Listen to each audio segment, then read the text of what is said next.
Right. Vaccines are right around the corner.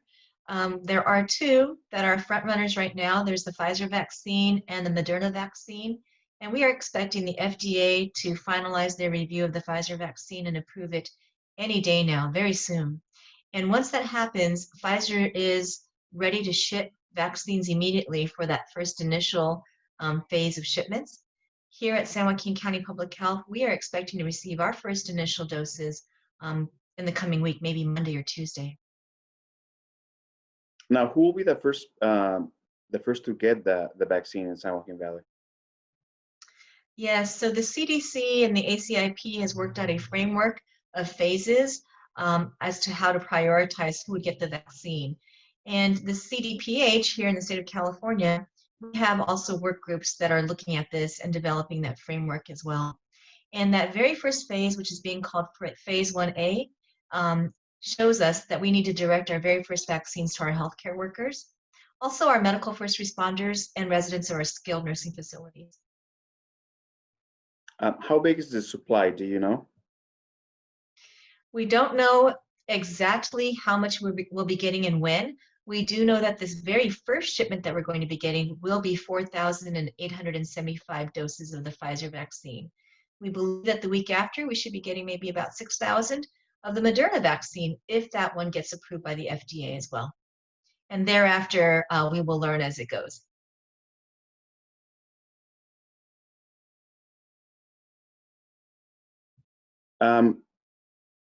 As they get approved, you get your first shipment, second shipment. How soon or when can the county Office of Emergency Service request a refuel if needed? So very good question. It's not that we are requesting the amounts and then the state is approving. The state is allocating to us what they think that we deserve to get as a county. So the state will find out how much the state's receiving from the federal level. And from there, what they've decided to do is allocate to the counties based on how many people you have in each phase. For example, in phase 1A, the state knows how many healthcare workers are here working in San Joaquin County. And based on that, we've received a proportion, or we will be receiving a proportion of what they receive.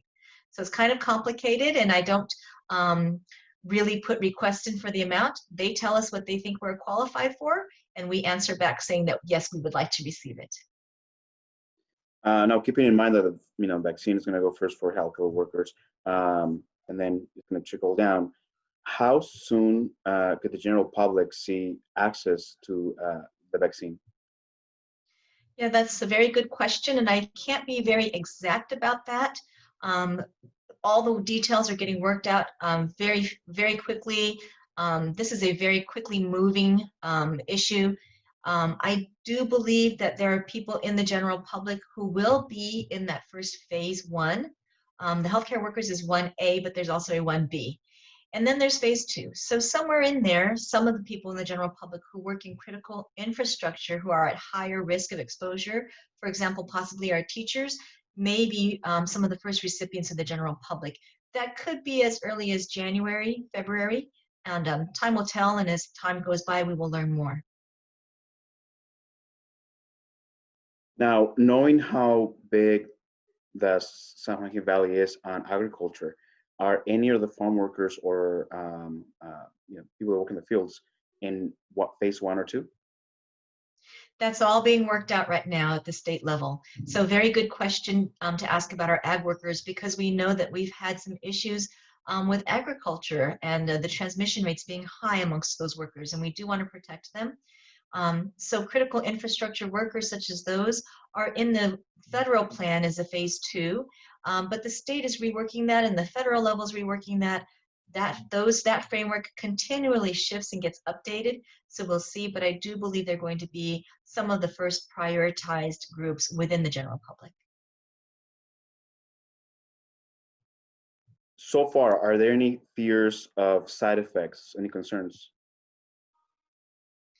So we are monitoring that very carefully at the county, state, federal level, and the FDA is looking to see what sort of side effects are happening in England because they went ahead and started vaccinating with the exact same Pfizer vaccine a bit before us.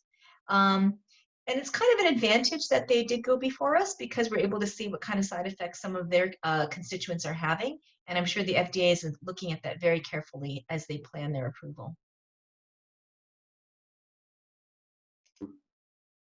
Just one last question, hopefully. Trying to turn down my speaker. Hold on. No worries. I'm sorry, I turned you all the way down and I did not hear your question. No, no worries. How long will the vaccine fight the virus? Would there need to be a need of another dose weeks later, months later? Do we know that? Well, there are two vaccines that we are expecting soon, the Pfizer and the Moderna, and both of them require second doses. So the Pfizer 21 days later after the first, ideally, and the Moderna 28 days later. So they're both the types of vaccines that need to be primed, and then you need that booster shot. So when does it start to work? The research is ongoing. We have seen some early evidence that the vaccine starts to become effective even after that very first dose. But I do believe that the full effectiveness is not reached until you've received that second dose. But that is all going to be studied over time as more and more people get vaccinated.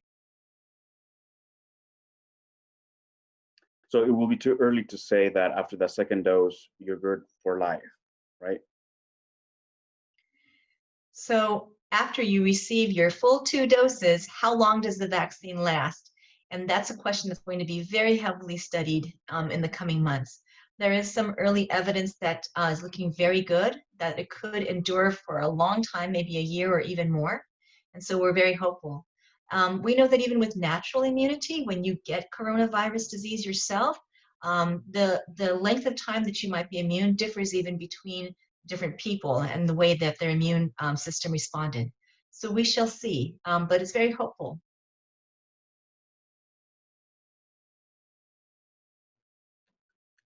I think I don't really have anything else. My only concern is, well, not concern, but yeah, I guess I'm trying to make sure I also try to inform as much as possible for people who are very against vaccination, and they don't believe in vaccinating. What would you tell those people that would prefer not to get the vaccine because of fear of whatever?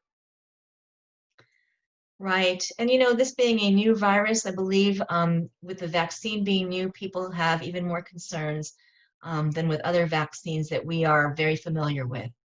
But COVID has caused so many of us to become tired of the way that we're living right now. And we do need to see that light at the end of the tunnel. And the vaccine is it. This is what we've been waiting for. And I want to assure people that at the federal level and the state level, it has been well vetted and well studied.